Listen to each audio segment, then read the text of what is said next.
첫 시간 주님께 안녕하세요. 대강교회 오훈 목사입니다. 12월 13일 수요일입니다. 하나님 우리에게 주신 말씀은 요한계시록 18장 9절에서 24절까지 말씀입니다. 그와 함께 음행하고 사치하던 땅의 왕들이 그가 불타는 연기를 보고 위하여 울고 가슴을 치며 그의 고통을 무서워하여 멀리 서서 이르되 화이또다 화이또다 큰 성 견고한 성 바벨론이여 한 시간에 내 심판이 이르렀다 하리로다.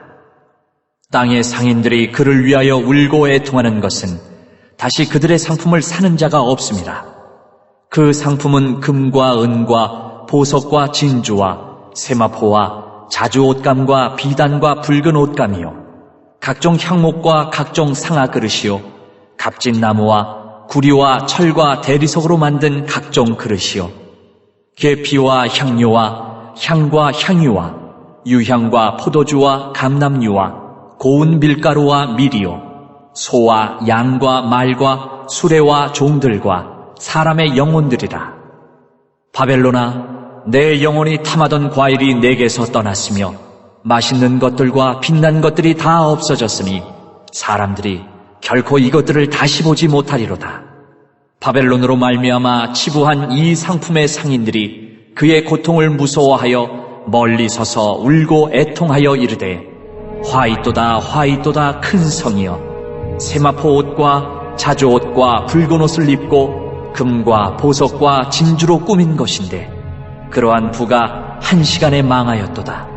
모든 선장과 각처를 다니는 선객들과 선원들과 바다에서 일하는 자들이 멀리 서서 그가 불타는 연기를 보고 외쳐 이르되 이 큰 성과 같은 성이 어디 있느냐 하며 티끌을 자기 머리에 뿌리고 울며 애통하여 외쳐 이르되 화이또다 화이또다 이 큰 성이여 바다에서 배부리는 모든 자들이 너의 보배로운 상품으로 치부하였더니 한 시간에 망하였도다. 하늘과 성도들과 사도들과 선지자들아 그로 말미암아 즐거워하라. 하나님이 너희를 위하여 그에게 심판을 행하셨습니다 하더라. 이에 한 힘센 천사가 큰 맷돌 같은 돌을 들어 바다에 던져 이르되 큰 성 바벨론이 이같이 비참하게 던져져 결코 다시 보이지 아니하리로다.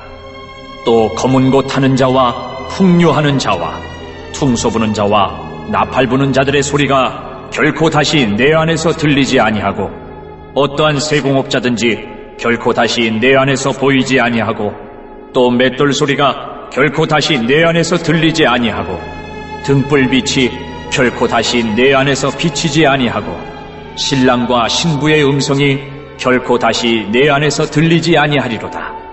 너의 상인들은 땅의 왕족들이라. 내 복술로 말미암아 만국이 미혹되었도다.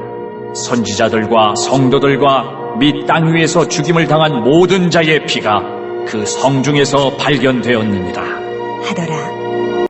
아멘. 바벨론의 멸망이 선포되고 있습니다. 이 무너진 큰 성 바벨론의 특징은 무엇일까요? 바로 음란과 사치입니다. 당시 로마 귀족들의 사치는 우리의 상상을 초월합니다. 온갖 것으로 치장을 하는데 금은 보석 이런 것으로 만족이 되지 않아서 코끼리 상아로 치장을 합니다. 책상이니 의자니 침대, 칼집, 지팡이, 마차, 전차, 심지어 집, 문고리까지도 상아로 장식하는 것이 귀족들에게 유행이었습니다. 그래서 시리아 코끼리들이 멸종했고 북아프리카 코끼리도 그 수가 급속히 감소합니다. 그런데 이제 이 바벨론이 망한다. 그러면 어떻게 될까요? 이제 이 사치품들을 살 사람이 없어지니 귀족들뿐 아니라 상인들이 울고 애통하게 될 것이다. 호화롭게 사치를 즐기는 삶이 영원할 것 같아도 무너지는 것은 잠깐입니다.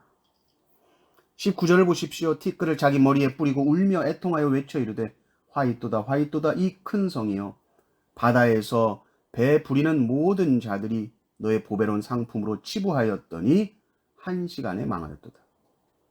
한 시간에 망합니다. 그리고 이 바벨론의 멸망이라는 것은 하나님의 심판이죠. 이 심판 앞에서 하나님의 백성들은 즐거워합니다. 20절을 보십시오. 하늘과 성도들과 사도들과 선지자들아 그로 말미암아 즐거워하라. 하나님이 너희를 위하여 그에게 심판을 행하셨음이라 하더라. 하나님의 심판은 하나님의 백성들의 기도에 대한 응답입니다. 제국의 핍박과 환란 속에서 하나님 갚아주십시오 하고 기도했던 것에 대한 하나님의 응답이 바로 심판입니다. 하나님께서는 반드시 자기 백성들을 위해 신원하십니다. 21절을 보면 힘센 천사가 큰 맷돌 같은 돌을 들어서 바다에 던집니다. 그러면서 바벨론이 이렇게 비참하게 던져져서 이제 안 보일 것이다. 이렇게 나오는데, 이것은 구약의 예레미야가 했었던 행동입니다. 바벨론을 향해 책에 돌을 메어서 유브라데 강에게 던지고 나서 바벨론이 이렇게 망하고 다시 못 일어난다 예언하죠. 실제 바벨론은 역사 속에서 사라졌습니다. 지금 계시록에 나오는 이 큰 성 바벨론도 큰 맷돌처럼 비참하게 던져지고 그리고 아무도 보지 못하게 될 것이다. 이걸 몇 번씩 강조하고 강조하면서 바벨론의 이 확실한 멸망을 선포합니다. 모든 교만한 것은 망합니다. 하나님보다 높아진 모든 것은 반드시 망합니다. 하나님의 자리를 넘보고 하나님을 섬겨야 하는 자들로 자기를 섬기게 한 바벨론은 망합니다. 인간은 하나님을 예배하도록 만들어진 존재입니다. 그러나 이 바벨론이라는 세상 권세는 자기를 섬기게 하죠. 이 세상의 가치가 정말 중요한 것처럼 생각하게 만들어서 자기에게 종속되게 만들고 나를 경배하라, 나를 숭배하라 이렇게 합니다. 바벨론의 이 세상 속에서 가치 있다고 그들이 외치는 게 뭡니까? 돈이죠. 물질이죠. 세상 쾌락이죠. 음란이죠. 권력입니다. 그러나 결국 바벨론은 그것으로 인해 심판을 받게 될 것이요. 또한 바벨론과 함께 부귀영화를 누렸던 자들도 다 망하게 될 것입니다. 우리는 계시록의 말씀을 통해 세상의 결국을 봅니다.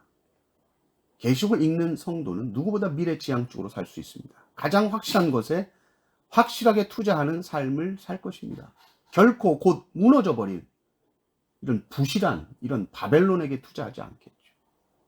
바벨론은 반드시 망할 부실한 회사입니다. 투자하지 마십시오. 같이 망합니다.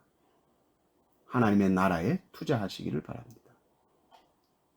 이 하나님의 나라는 눈에 보이지 않지만 누룩과 같이 자라나고 있습니다. 성장하고 있습니다. 먼저 여기에 투자하십시오. 그러면 이 땅의 소리에 필요한 모든 것을 하나님께서 채워주실 것입니다. 먼저 그 나라와 그 의를 구하라. 그러면 이 모든 것을 너에게 더하여 주시리라. 이 믿음으로 사시는 성도님들 되시기를 주님의 이름으로 축원합니다. 아멘.